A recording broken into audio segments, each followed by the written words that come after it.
Let's think what research achieves.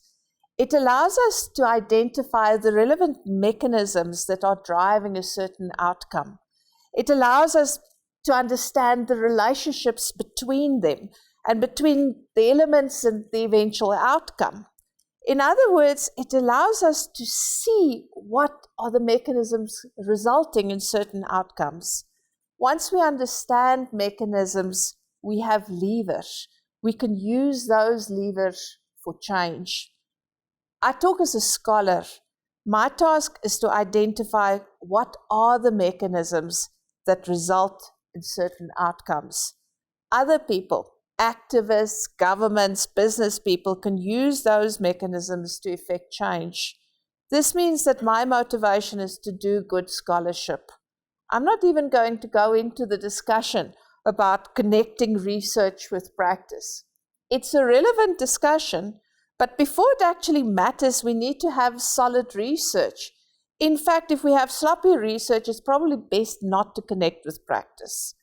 Doesn't mean that we don't need to deeply understand our context.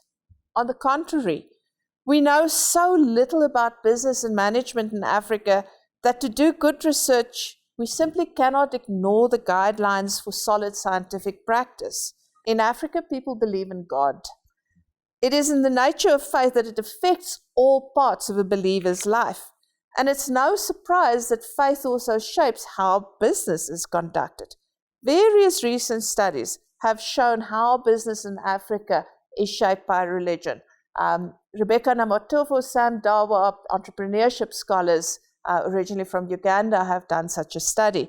And I've also done one with a colleague of mine who's currently at Michigan, Anastasia Mamabolo.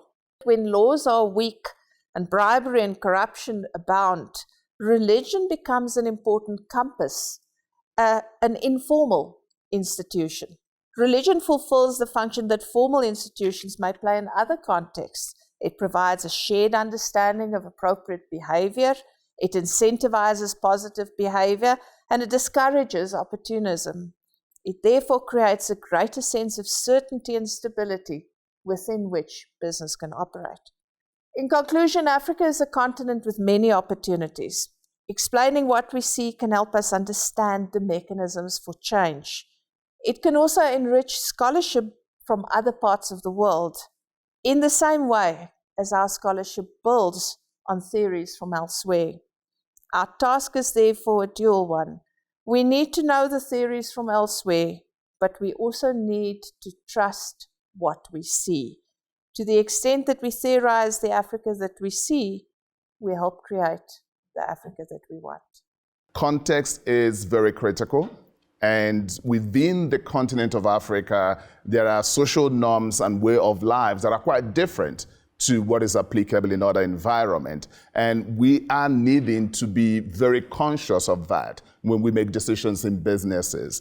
And that informed the motivation for the research. Existing literature tells us and has shown evidence of the benefits of remote hybrid work, and that we can confirm. But there is a gap.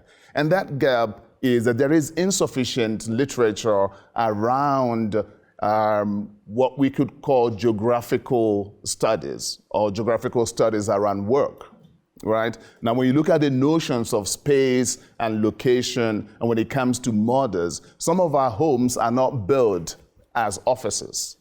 And how do we take that into consideration in the experiences of mothers? Looking at that, the researchers then went into conducting some research through a qualitative approach, understanding the experiences of mothers from South Africa, from Nigeria, and what came out of that research was quite interesting, because we realized that there were family-induced tensions for mothers, but at the same time, work-induced tensions. Family-induced tensions led themselves to non-performance by these working mothers in so many ways. And work-induced tensions also created a lot of guilt for mothers because they couldn't take care of their little ones. But what is also very fascinating is that within the continent, there is a disproportionate expectation of mothers to do more when it comes to family care. And that itself allowed us to begin to think about the gender role theory and the biases and stereotypes that come out of it, and what the implications of that is for the study. Practically, from the findings, we felt that managers and organizations need to think more about how they assist working mothers working from home in getting ready to be able to adapt to the new normal. The assumptions currently is that everybody's dealing with it and the benefits are far more for everyone. But there are very clear implications for mothers, especially with the tensions that come out of it.